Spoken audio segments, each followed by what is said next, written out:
اعوذ باللہ من الشیطان الرجیم بسم اللہ الرحمن الرحیم الحمد للہ والصلاة والسلام علی رسول اللہ وآل رسول اللہ واللعنۃ الدائمہ علی اعدائہم اعداء اللہ المرحلۃ الثانیہ فی انقسام الوجود الی خارجی و ذہنی وفیہا فصل واحد۔ الفصل الاول فی الوجود الخارجی والوجود الذہنی۔ المشہور بین الحکماء ان للماہیات وراء الوجود الخارجی وهو الوجود الذي يترتب عليها فيه الآثار المطلوبة منها وجودا آخر لا يترتب عليها فيه الآثار ويسمى وجودا ذہنيا۔ دوسرا مرحلہ اس کتاب کا، اس میں ہم داخل ہوئے اور دوسرے مرحلے میں صرف ایک ہی فصل ہے، اور اس فصل میں وجود کی دو قسمیں بیان ہوئی ہیں، وجود ذہنی اور وجود خارجی۔ فرماتے ہیں کہ حکماء کے درمیان مشہور یہ ہے کہ ماہیات ان کا خارجی وجود کے علاوہ ایک اور وجود بھی ہے جسے وہ وجود ذہنی کا نام دیتے ہیں۔ اس وقت عالم خارج کی جتنی ماہیات ہیں، پرندے ہیں، درندے ہیں، چرندے ہیں، جمادات، حیوانات، نباتات، ارض و سما، ان کا ایک وجود ہے خارجی جو عالم خارج میں پایا جاتا ہے۔ عینی حقائق کی دنیا میں یہ ماہیات پائی جاتی ہیں۔ ان کے اس وجود کے علاوہ حکماء کے ہاں مشہور یہ ہے کہ ایک اور وجود بھی ہے جس کو یہ وجود ذہنی کا نام دیتے ہیں۔ فرق کیا ہے وجود ذہنی اور وجود خارجی میں؟ کہتے کہ فرق یہ ہے کہ جو وجود خارجی ہے اس میں ماہیات کے جو آثار ہیں وہ مرتب ہوتے ہیں۔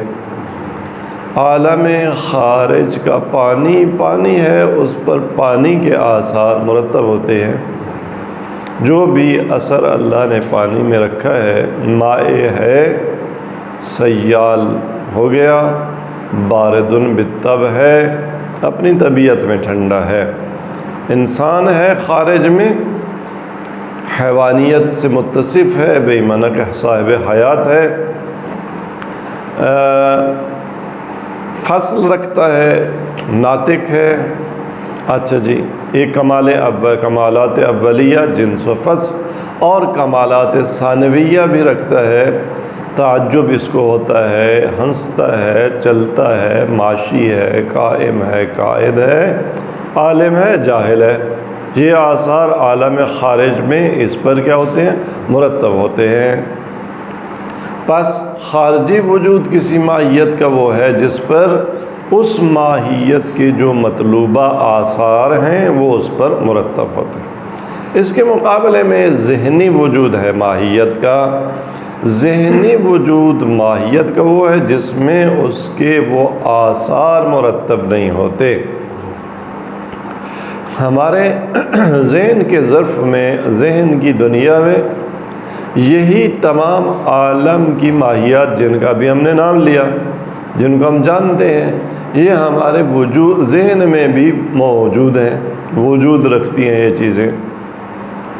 فرق یہ ہے کہ عالم عین کی ماہیات پر آثار مطلوبہ مرتب ہوتے ہیں، لیکن عالم ذہن کی ماہیات پر یہ آثار مرتب نہیں ہوتے۔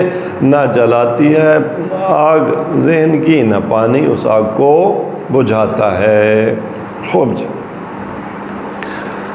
اس کے بعد فرماتے ہیں کہ بعض فلسفی یا بعض لوگ، بعض دانشور، ان کا یہ کہنا ہے کہ یہ جو چیزیں، جو ماہیات ہمیں معلوم ہیں، جن کو ہم نہیں، جن کو آپ یعنی فلسفی وہ جو وجود ذہنی کے قائل ہیں، جو اسے وجود ذہنی کا نام دیتے ہیں، فرماتے ہیں کہ یہ شبہ الماہیہ لا نفسہا۔ آپ کہتے ہیں کہ ماہیت کے دو وجود ہیں، خود وہی ماہیت ایک دفعہ عینی حقائق کی دنیا میں پائی جاتی ہے اور ایک دفعہ وہی ماہیت ذہن کی دنیا میں پائی جاتی ہے۔ ان کا کہنا ہے کہ نہیں، ماہیت کا وجود جب پایا جاتا ہے تو عالم عین میں پایا جاتا ہے، عینی حقائق کی دنیا میں یہ ساری ماہیت جن کا آپ نے نام لیا یہ ہیں۔ یہ شبہ الماہیہ، خود ماہیت نہیں ہے، ماہیت کا سایہ ہے، ماہیت کی شبہ ہے۔ جیسے مثال کے طور پہ دیوار پر سایہ پڑ رہا ہے تو وہ سایہ سایہ ہے، آپ نہیں کہہ سکتے کہ وہ سایہ یہ والا انسان ہے اور وہ اس کا اور وجود ہے اور یہ اس کا خارجی وجود ہے، یا دونوں خارجی وجود ہیں لیکن مراتب میں اختلاف ہے۔ نہیں، ایک شبہ ہے، ایک سایہ ہے، ایک عکس ہے، اور وہ بھی عکس کیسا کہ آپ اس وجود کو، جو ذہنی وجود جسے آپ کہتے ہیں اور ہم شبہ کہہ رہے ہیں، اگر آپ پوچھیں کہ موجودات امکانی یا جواہر ہے یا اعراض ہیں، تو یہ جو شبہ ہے جوہر ہے یا عرض ہے؟ تو کہتے ہیں، ہم کہیں گے عرض ہے سب سے پہلے، اور پھر دوسری بات یہ کہ عرض ہے تو کون سی عرض ہے؟ اعراض کی اقسام میں سے ہم کہیں گے یہ عرض کیف نفسانی ہے، ہمارے نفس کی ایک حالت ہے جو ہمارے نفس کے ساتھ قائم ہے، اور اس شبہ کا اس خارجی معلوم کے ساتھ تباین ہے، وہ اور چیز ہے، یہ اور چیز ہے۔ خوب جی، ان کے درمیان بہت دوری ہے، ان کے درمیان اختلاف ہے۔ آپ کہتے تھے ماہیت وہی ایک دفعہ خارجی وجود پہن لیتی ہے، ایک دفعہ ذہنی وجود۔ یہ ایسے ہے، بلا مثلا ہم تشبیہ کرنا چاہیں کہ فرض کریں اس کمرے کی دنیا میں ہم ایک دفعہ بیٹھے ہوں، اس کو کہتے ہیں عالم ذہن، یہاں سے ہم نکل کر باہر چلے جائیں، باہر کھلے آسمان تلے، اسے کہیں عالم عین، ہم نہیں بدلے۔ ایک دفعہ ہم خارج میں تھے، کمرے سے باہر تھے تو خارجی اور عینی وجود تھا، کمرے کے اندر آ گئے تو کیا ہو گیا؟ ذہنی وجود ہو گیا۔ خارج میں جو آثار ایک انسان اس پر مرتب ہوتے ہیں، مثال کے طور پر کتنی ایکٹیویٹیز، کتنی چیزوں کو وہ دیکھ سکتا تھا، یہاں دیکھ نہیں سکتا۔ مثال کے طور پر کتنے سفر طے کر سکتا تھا، اس پنجرے میں بند انسان چل نہیں سکتا۔ اچھا جی، اس کی آنکھوں کے آگے پٹی ہے، کچھ دیکھ نہیں سکتا، کانوں پہ میں پردہ اور مانے ڈال دیں، کچھ سن نہیں سکتا، مثال کے طور پر، لیکن ہوگا وہی انسان وہی ہوگا، آثار بہت سارے مرتب نہیں ہوں گے۔ اس طرح سے وجود ذہنی کے قائل تھے، لیکن یہ کہتے ہیں کہ نہیں، اصلاً یہ وہ نہیں ہے، خارج کی چیز اور ہے، عالم عینیات کی چیز اور ہے، عالم عین کی میز اور ہے۔ آپ کے ذہن والی میز ہی نہیں ہے، یباین المعلوم الخارجی فی ذاتے، ان میں ذاتی اختلاف ہے۔ وہ جو عالم عین میں تھا جوہر تھا، ٹھیک ہے، عالم خارج کی میز جوہر ہے، اور آپ کے ذہن میں جو علم ہے جس کو آپ معلوم کہتے ہیں وہ عرض ہے۔ جوہر عرض مباین ہے، ان کا آپس میں تباین ہے۔ صرف فائدہ اتنا سا ہے بس اس کا کہ یہ جو ہمارے ذہن کی صورت ہے نا، اس خارجی وہ جو وجود ہے اس کی حکایت کرتی ہے۔ یہ ایسے رہ جاتا ہے جیسے مثال کے طور پہ کوڈ ورڈز ہوتے ہیں نا، جیسے علامتیں۔ آپ ایک چیز کی علامت، مثال کے طور پہ آپ کہیں گے جی میں اگر الف بولوں تو آپ سمجھ لینا کہ میں نے زید کی بات کی ہے۔ کہاں زید کہاں الف، ان کی ذات میں بھی تباین ہے، وہ جسم ہے، ایک وجود ہے، الف ایک لفظ اور حرف ہے، آپ کی زبان سے نکلا ہے، لیکن الف کیا کرتا ہے؟ اس زید کی حکایت کرتا ہے۔ ٹھیک ہو گیا جی، ان میں ذاتاً کیا ہے؟ تباین ہے۔ خوب جی، جیسے آپ ایک دیوار پر گھوڑے کی تصویر یا گھوڑے کے نقش و نگار وہ نقاشی کر دیں تو یہ حکایت کرے گا کس کی؟ اس وجود خارجی کی، گھوڑے کی، جو عالم عین میں موجود ہے، لیکن یہ دیوار پر لگے ہوئے رنگ ہیں، قلم ہے، ہاں نقش و نگار ہیں، اصلا یہ ان کی ذات، یہ رنگ کی ذات سے ہیں، وہ حیوان ہے زندہ چلتا پھرتا، ان کی ذات میں ہی تباین ہے، صرف یہ تصویر حکایت کرتی ہے اس کی، تو محض ایک حکایت ہے، وگرنہ وہ ذات میں وہی نہیں ہے، یعنی ماہیات یا ماہیت اس کی جو خارجی ذات ہے اپنی ذات کو محفوظ رکھتے ہوئے باحفظ ذات وہ ذہنی وجود نہیں رکھتی۔ علامہ طباطبائی علیہ الرحمہ نے ایک جملہ کہا ہے یہاں پہ صرف، اور فرمایا کہ اگر ان لوگوں کی بات مان لی جائے تو یہاں پر علم کا دروازہ بند ہو جاتا ہے، آپ خارج کو کبھی سمجھ ہی نہیں سکتے، کیونکہ ہمارا عالم عین کی واقعیات کے ساتھ رابطہ ہمارے علم کے ذریعے ہوتا ہے۔ اگر یہ بات درست ہو تو اس کا مطلب یہ ہوا کہ ہم مثال کے طور پر کبھی بھی گھوڑے کو نہیں پہچانتے، بلکہ ان رنگوں کو پہچانتے ہیں جو دیوار پر لگے گئے۔ ہم نے زندگی میں کبھی بھی گھوڑے کو نہیں پہچانا، ہم پھول کو نہیں پہچانتے، ہم آسمان کو، زمین کو، پانی کو نہیں پہچانتے، بلکہ ہمارے نفس کی ایک کیفیت ہے، کیف نفسانی ہے، صرف ہم اسی سے آشنا ہے، اور بالکل ایسے جیسے بہت ساری اور ہمارے نفس کی کیفیات ہیں جو اندر کی کیفیات ہیں۔ مثال کے طور پر ہمیں بھوک لگتی ہے تو بھوک ایسا نہیں ہے کہ بھوک کا وجود عالم خارج میں پایا جاتا ہو، کہ خارج میں کہیں بھوک آپ کو نہیں ملے گی، کھانا ملے گا، بھوک نہیں ملے گی۔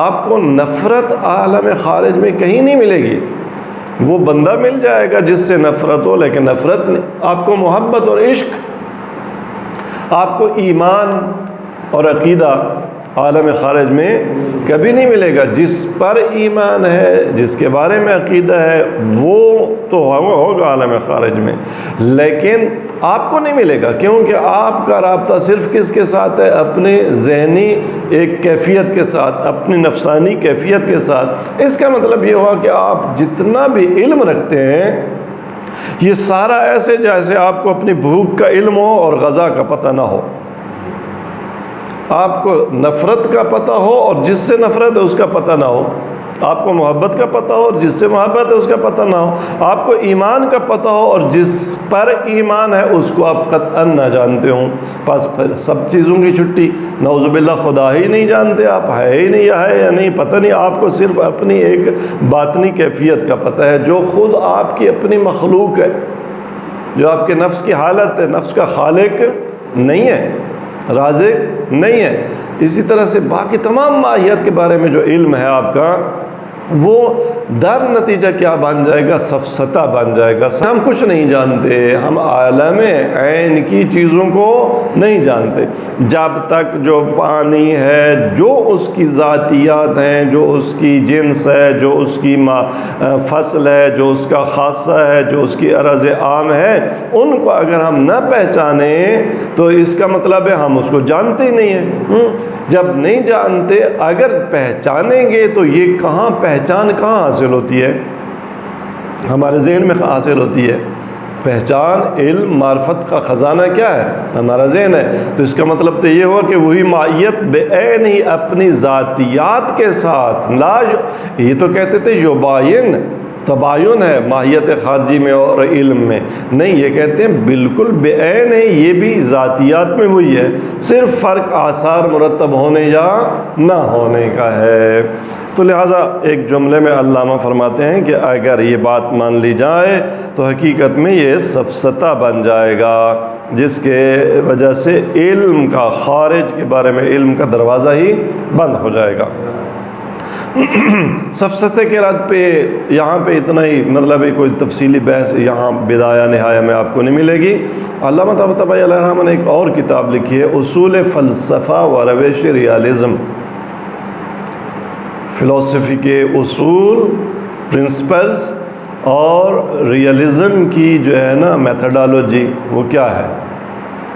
بڑی اہم کتاب ہے جس میں جتنے وہ مکتب جو حقائق کا کسی نہ کسی طرح سے انکار کرتے ہیں، ریالٹی کا انکار کرتے ہیں، ان کا مستدل جواب دیا گیا ہے، تو وہاں پہ اس کا مطالعہ ضروری ہے۔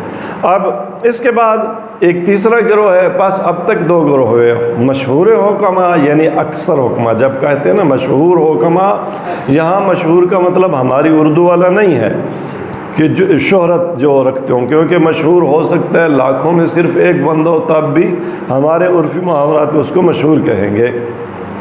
جب عقلی علوم میں ہم کہتے ہیں مشہور علماء تو مراد ہوتا ہے کہ مثال کے طور پہ 100 میں سے 98% حکما کا وہی نظریہ کہ ماہیت کے دو وجود ہیں، ذہنی اور عینی۔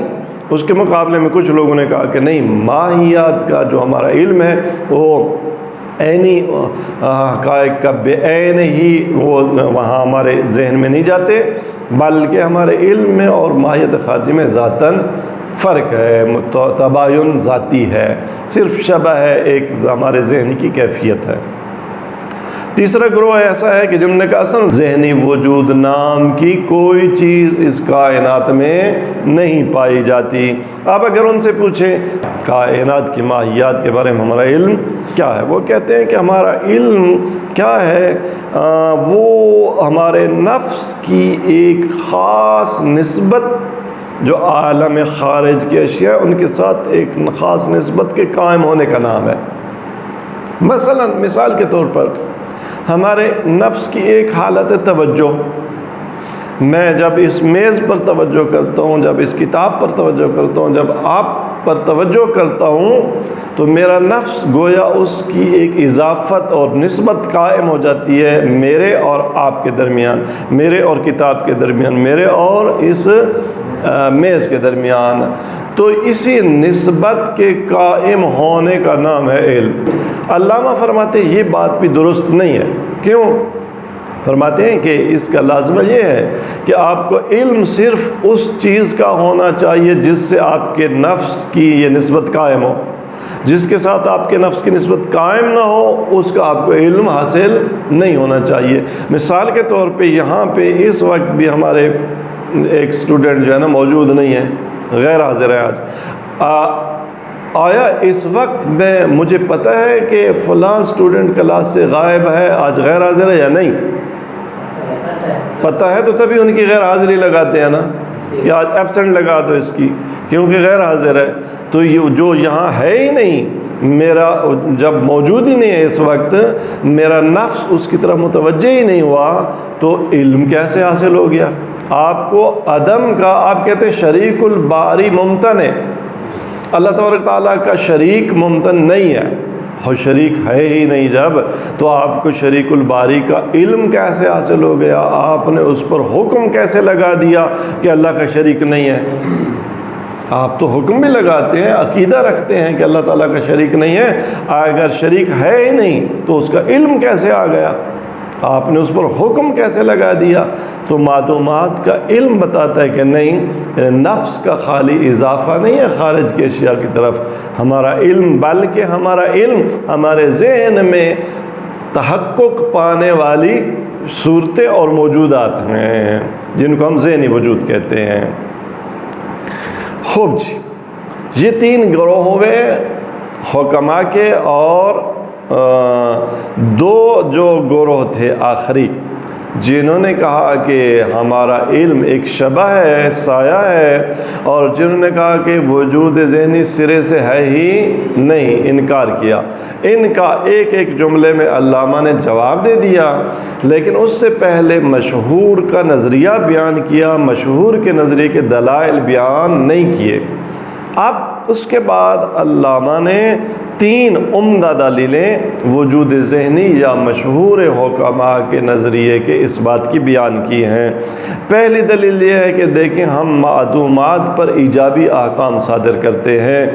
مثلاً ہم کہتے ہیں کہ جیوے کا سمندر فلاں فلاں ایسا ایسا ہے، اچھا جی، یا ہم کیا کہتے ہیں؟ ہم کہتے ہیں کہ نقیضین کا اجتماع اور چیز ہوتی ہے، ضدین کا اجتماع اور چیز ہوتی ہے۔ آپ نقیضین کے اجتماع پر یہ حکم ایجابی لگاتے ہیں کہ نقیضین کا اجتماع غیر ہے کس کا؟ ضدین کے اجتماع کا۔ نقیضین کا اجتماع معدوم ہے، جیوے کا سمندر ہے ہی نہیں، اچھا جی، آپ ہو سکتا ہے اس پر ایجابی احکام بھی لگا رہے ہوں۔ تو اس طرح سے بہت ساری اور چیزیں ہیں۔ تو سوال یہ ہے کہ یہ جو ایجابی حکم آپ لگاتے ہیں کہاں لگاتے ہیں؟ پیچھے بھی ہم نے یہ بحثیں پڑھی تھیں، شریک الباری ممتنع، آپ ممتنع کا حکم کہاں لگاتے ہیں؟ وہاں ہم نے قاعدہ فریہ پڑھا تھا کہ اثبات الشیء لشیء فرع لاثبات مثبت لہ، پہلے مثبت اللہ کو ہونا چاہیے، پھر آپ اس کے لیے کوئی چیز ثابت کر سکتے ہیں۔ تو شریک الباری ممتنع پر امتناع کا یا اجتماع الضدین غیر اجتماع المتناقضین، یہ جو آپ حکم لگا رہے ہیں کہاں لگاتے ہیں؟ مثبت اللہ کہاں ہے؟ کہتے ہیں یہ ذہن میں ہے۔ اگر ذہن میں نہ ہوتا وجود اس کا تو آپ حکم نہ لگا سکتے، بس بنابراین عین میں تو معدومات کا وجود نہیں ہے، کہاں ہے؟ ذہن میں ہے۔ دوسری دلیل میں یہ کہتے ہیں کہ بہت سارے امور ایسے ہیں جن کو ہم وصف لگاتے ہیں کلیت اور عموم کے۔ ہم کہتے ہیں انسان کلی، ہم کہتے ہیں کہ انسان کا مفہوم ایک کلی مفہوم ہے، ٹھیک ہے جی، پھول کا مفہوم ایک کلی مفہوم ہے۔ آپ یہ جو کہہ رہے ہیں کہ انسان کلی، عالم خارج میں آپ کو کلی انسان نہیں ملے گا، آپ کو پھول کلی نہیں ملے گا۔ آپ جس بھی پھول پہ وہ فرد ہوگا آپ کہیں گے یہ انسانی فرد، وہ انسانی فرد، لیکن انسان بے معنی کلی، وہ مفہوم کلی کہاں ہے؟ عالم خارج میں تو نہیں ہے، تو کہاں ہے پھر؟ عالم ذہن میں ہے۔ اچھا، اور تیسری دلیل یہ دیتے ہیں کہ ہم ہر حقیقت کا صرف خالص جتنے حقائق ہستی ہیں نا ان کے خالص کا تصور کرتے ہیں۔ خالص کیا ہوتا ہے؟ کہتے ہیں خالص حقیقت کوئی کسی چیز کی وہ ہوتی ہے جس سے اضافات آپ نکال لیں۔ مثال کے طور پر ہم سفیدی کا تصور کرتے ہیں، بیاض، ہم مٹھائی کا تصور کرتے ہیں، مٹھاس، ہاں، یہ مٹھاس آپ کو عالم خارج میں کبھی مٹھاس ملی ہے؟ جب بھی ملا ہے میٹھا ملا ہے، مٹھاس نہیں ملی۔ جب بھی ملا ہے سفید ملا ہے، سفیدی نہیں ملی۔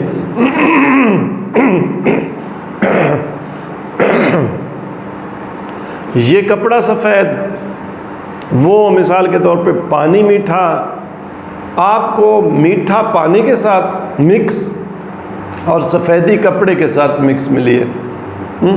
اس طرح کی تمام اشیاء، آپ کو انسان آپ کو زید میں ملا ہے، اتنے قد اس کا، اتنے فٹ اس کا قد ہے، اتنے کلو اس کا ویٹ ہے، فلاں کا بیٹا ہے، یہ حسب ہے، وہ نسب ہے، یہ ساری چیزوں کے ساتھ ملا ہوا ہے۔ خالی انسان، خالص انسان، کبھی کسی کو کوئی کہے کہ میں نے خالص انسان دیکھا جس کے ساتھ وزن نہیں تھا، جس کے ساتھ قد نہیں تھا، جس کے ساتھ حسب نہیں تھا، جس کے ساتھ نسب نہیں تھا، اچھا جی، وہ انسان کبھی کسی کی ملاقات ہوئی ہے؟ لیکن تصور ہم کرتے ہیں اس کا یا نہیں؟ ہم بیاض کا تصور کرتے ہیں، ہم حلاوت کا تصور کرتے ہیں، ہم انسان کا، ہم برودت کا، ہم جواہر و آراز جتنے بھی ہیں عالم خارج میں ان کے خالص صرف کا ہم تصور کرتے ہیں۔ وہ تصور کہاں ہے؟ کس چیز کا تصور ہے؟ اس کا وجود کہاں ہے؟ عالم خارج میں تو ہمیں نہیں ملتا، عالم ذہن میں ہے۔ یہ 3 دلیلیں علامہ نے وجود ذہنی کے اس بات پر دیں، اور آگے تتمہ کل انشاءاللہ الفصل الاول، پہلی فصل فی الوجود الخارجی والوجود الذہنی، خارجی اور ذہنی وجود کے بارے میں۔ المشہور بین الحکماء ان للماہیات وراء الوجود الخارجی حکماء کے درمیان مشہور یہ ہے کہ جو ماہیات ہیں ان کے خارجی وجود کے علاوہ، ابھی جملہ معترضہ کو ایک لمحہ کے لیے بھول جائیں جو دو لکیروں کے درمیان ہے، تو کیا ہو جائے گا جملہ؟ وَأَنَّ لِلْمَاهِيَّاتِ وَرَاءَ الْوُجُودِ الْخَارِجِ وُجُودًا آخر، انا کی خبر آ گئی، وجوداً آخر ایک اور وجود بھی ہے ماہیات خارجی کا۔ خوب جی، پھر واپس لوٹ جاتے ہیں جملے معترضے کو پڑھتے ہیں۔ وراء الوجود الخارجی، وجود خارجی کی کیا ہوتا ہے اس کی وضاحت بیان کرتے ہیں۔ وَهُوَ الْوُجُودُ الَّذِي يَتَرَتَّبُ عَلَيْهَا فِيهِ الْآثَارُ الْمَطْلُوبَةُ مِنْهَا، وجود خارجی وہ ہوتا ہے کہ يَتَرَتَّبُ عَلَيْهَا، کہ ان ماہیات پر اس خافی ہے، اس خارجی وجود میں مرتب ہوتے الآثار المطلوبۃ منہا، ان ماہیات سے جو مطلوبہ آثار ہیں نا وہ ان پر مرتب ہوتے ہیں۔ خوب، اس کے مقابلے میں خارجی وجود کے مقابلے میں ماہیات کا ایک وجود آخر ہے، لا یترتب علیہا فیہ الآثار، کہ اس وجود میں ماہیات پر یہ آثار مرتب نہیں ہوتے۔ ایک ایسا وجود بھی ہے، اس سے یسمى وجوداً ذہنیہ، کیا کہا جاتا ہے؟ ذہنی وجود کہا جاتا ہے۔ پس ماہیات کے دو وجود ہیں، ایک وجود خارجی اور ایک وجود ذہنی، یہ مشہور حکماء کا قول ہے۔ تھوڑا سا اسی کلیم کو کلیئر کرتے ہیں اور واضح کرتے ہیں اس عنوان کو۔ فرماتے فالانسان الموجود فی الخارج قائم لا فی موضوع، جو انسان خارج میں موجود ہے نا وہ جوہر ہے، چونکہ قائم لا فی موضوع، کسی کی گود میں نہیں ہے۔ خوب جی، بما انہ جوہر، کیونکہ جوہر ہوتے ہوئے لا فی موضوع ہے۔ وَيَسِعُ أَن يُفْرَزَ فِيهِ أَبْعَادٌ ثَلَاثَةٌ بِمَا أَنَّهُ جِسْمٌ، بنا بنی اس میں وہ ابعاد ثلاثہ، چونکہ یہ انسان جسم بھی ہے، اس کا طول، عرض، عمق، ہائٹ، وڈتھ، ڈیپتھ، تین ابعاد اس کے تصور کیے جا سکتے ہیں۔ یہ کس کی برکت سے؟ خارجی وجود، خارج میں چونکہ یہ انسان جو موجود ہے جسم ہے، چونکہ جسم میں یہ تین جو ہے وہ پائی جاتی ہیں کمیات، ٹھیک ہے۔ وَبِمَا أَنَّهُ نَبَاتٌ وَحَيَوَانٌ وَإِنسَانٌ، اور چونکہ خارج میں یہ انسان نبات ہے، حیوان ہے، انسان ہے، تو ہم کیا کہتے ہیں؟ ذو نفس نباتیہ، انسان نباتی نفس رکھتا ہے، وحیوانیہ، انسان حیوانی نفس کا مالک ہے، وناطقیہ، وناطقہ، اور انسان نفس ناطقہ کا مالک ہے۔ وَيَظْهَرُ مَعَهُ آثَارُ هَذِهِ الْأَجْنَاسِ وَالْفُصُولِ وَخَوَاصُهَا، اب چونکہ انسان مثال کے طور پہ نبات ہے تو نبات کے آثار خارج میں اس میں بڑھوتی ہے، اس میں، ٹھیک ہے جی۔ چونکہ حیوان ہے، صاحب حیات ہے، حیات اور زندگی کے آثار اس میں ظاہر ہوتے ہیں۔ چونکہ ناطق ہے، ناطق کے آثار اس میں کیا ہوتے ہیں؟ وہ ظاہر ہوتے ہیں، یہ آثار ظاہر ہوتے ہیں۔ لیکن والانسان الموجود فی الذہن، اس کے مقابلے میں وہ انسان جو ذہن میں موجود ہے، المعلوم لنا، جس کا ہمیں علم ہے، جو کہ ہمارا معلوم ہے۔ یہ خارج کا انسان ہمارا معلوم نہیں ہے، وہ ذہن میں ہے انسان جو ہمارا معلوم ہے، چونکہ علم ہمارے نفس کی ایک حالت ہے اور ہمارے نفس کے ساتھ قائم ہے۔ تو وہ بھی انسان ذاتاً، وہ بھی اپنی ذات میں کیا ہے؟ انسان۔ آپ یہ نہیں کہہ سکتے کہ وہ ذات میں انسان نہیں ہے، پتھر ہے، خوب جی، درخت و دریا ہے، کیا کیا نہیں، وہ بھی ذات میں کیا ہے؟ انسان ہی ہے۔ واجد لحد، اس میں بھی انسانیت کی حد پائی جاتی ہے، اس کی آئیڈینٹی ہوئی ہے ذہن میں بھی جو خارج کے انسان کی ہے، اس کی تعریف اور اس کی حد وہی ہے۔ اچھا جی، پھر فرق کیا ہے خارجی انسان میں اور اس میں؟ غیر انہ لا یترتب علیہ شیء من تلک الآثار الخارجیہ، فرق یہ کہ جو خارجی آثار ہے نا، ان میں سے وہاں ذہن میں اس پر کوئی یہ اثر وارد داخل نہیں ہوتا۔ اس کے مقابلے میں مشہور حکماء کے مقابلے میں ذهب بعضهم، بعض حکماء نے کیا مذہب اپنایا ہے؟ الی ان المعلوم لنا المسمى بالوجود الذہنی، کہ وہ جو ہمارا معلوم ہے نا جسے آپ وجود ذہنی کہتے ہیں، شبہ الماہیہ لا نفسها، یہ خود ماہیت نہیں ہوتی، ماہیت کا ایک سایہ ہے، اس کا ایک عکس ہے، شبہ ہے۔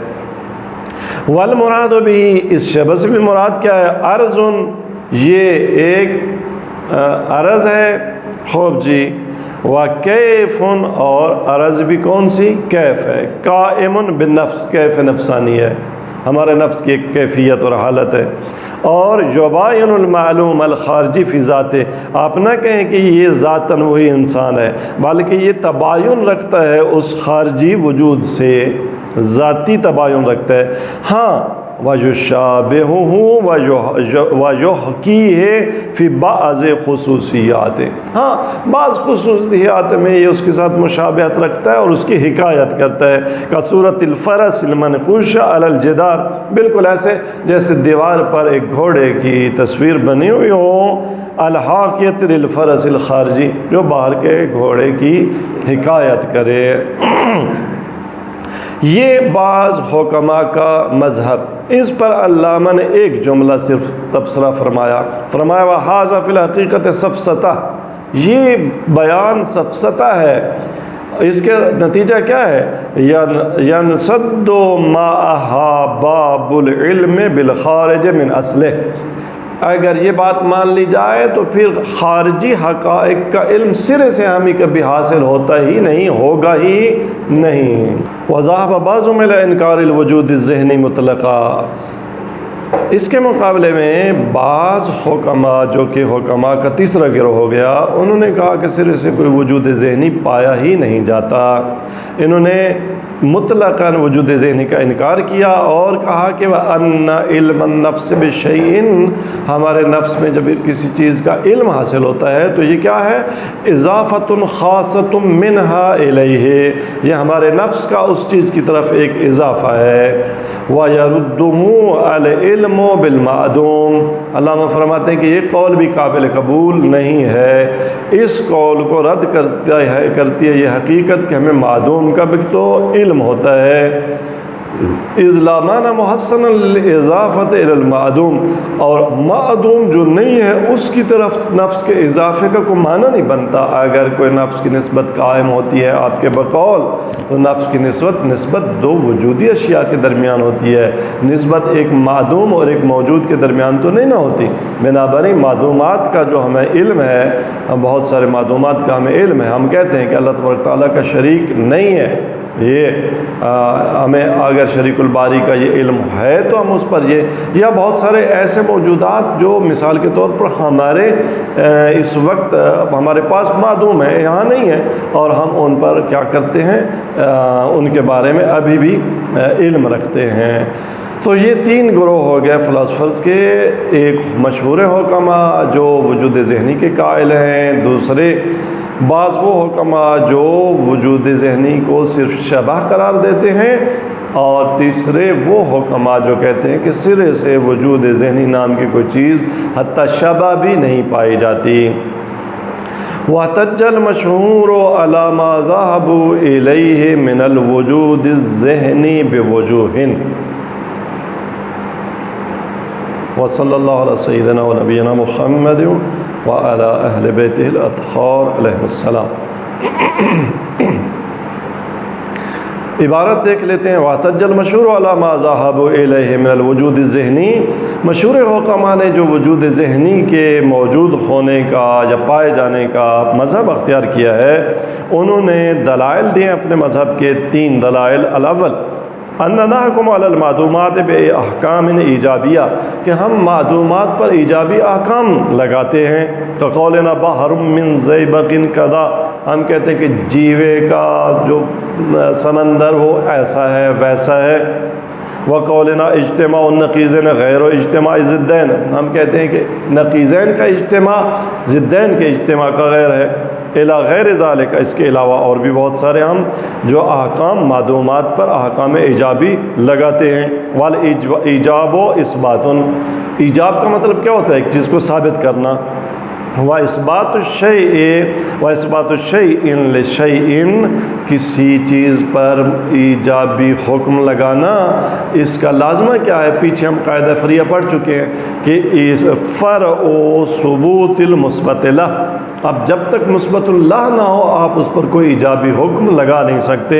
فَلِهَذِهِ الْمَوْضُوعَاتِ الْمَعْدُومَ وُجُودٌ، بنابراً ان معدوم موجودات کا ایک وجود ہونا چاہیے جس پر آپ یہ احکام صادر کرتے ہیں، لگاتے ہیں ایجابی احکام۔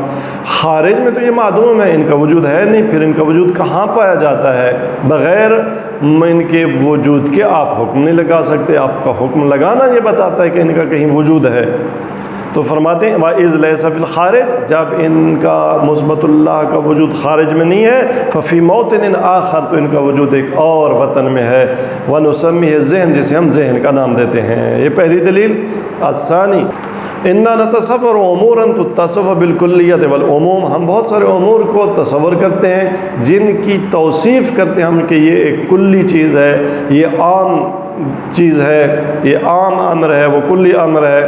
کل انسان الکلی، جیسے کلی انسان، والحیوان الکلی، کلی حیوان۔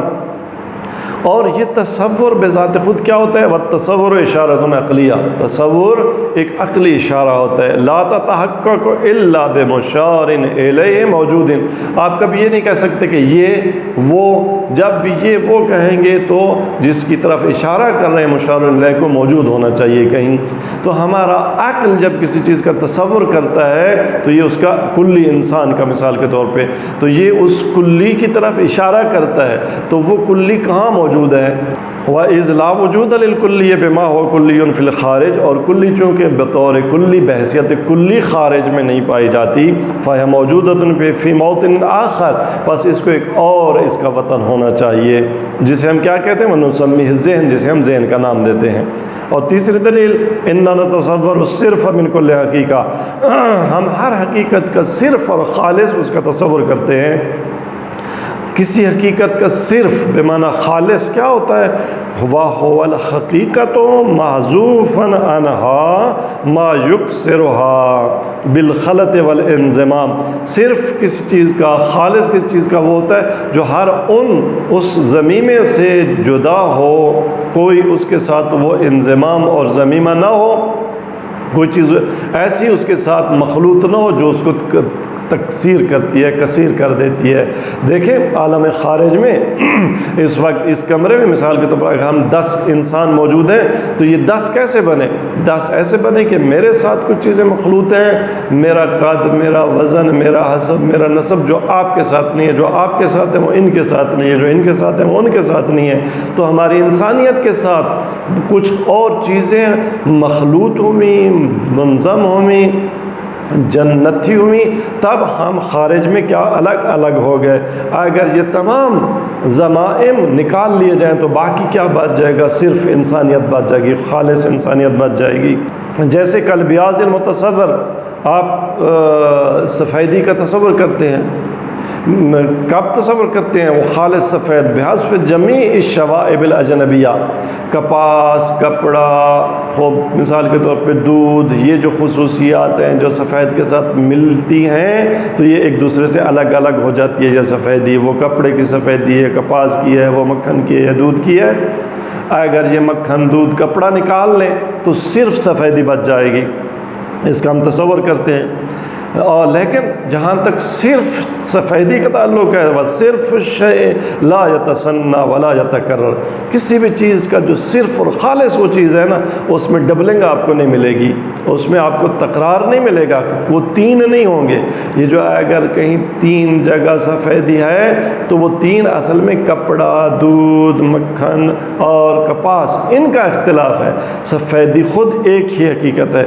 یہ حقیقت جو ہے صرف شے جو ہوتی ہے وہ تقرر نہیں پاتی، فہو واحد، پاس سفیدی ایک ہے۔ لیکن یہ سفیدی جو ایک ہے کہاں ہے؟ خارج میں تو ہمیں کثیر نظر آتے ہیں سفید، وہ ایک اکیلی سفیدی کہاں ہے؟ فہو واحد وحدۃ جامعۃ لکل ما هو من صنخہ، صرف شے ایک ایسی واحد ہوتی ہے کہ جس میں اس کی صنف کی جو بھی چیز ہوتی ہے اس کے ساتھ اس کے اندر موجود ہوتی ہے۔ سفیدی میں جو بھی ہونا چاہیے وہ اس سفیدی، صرف سفیدی میں موجود ہے۔ خوب جی، والحقیقت بہذا الوصف، ایسی سفیدی کہاں ہے جس کے ساتھ کوئی مکھن، کوئی دودھ، کوئی کپڑا، کوئی برف، کوئی کاٹن، کوئی وہ فلاں، کوئی چیز بھی، کاغذ بھی، فلاں فلاں کوئی چیز بھی اس کے ساتھ مخلوط نہ ہو، یہ کہاں ہے؟ غیر موجودۃ فی الخارج، صرف شے خارج میں موجود نہیں ہے لیکن ہم تصور کرتے ہیں۔ اب جب ہم تصور کرتے ہیں تو یہ تصور، ابھی ہم اوپر کہا کہ اشارہ عقلیہ ہے، اشارہ اس کی چیز طرف ہوتا ہے جو موجود ہو، تو فَهِيَ مَوْجُودَةٌ فِي مَوْطِنٍ آخر، بس یہ صرف شے کسی اور وطن ہے، اس کا کوئی اور وطن ہے جہاں یہ موجود ہے۔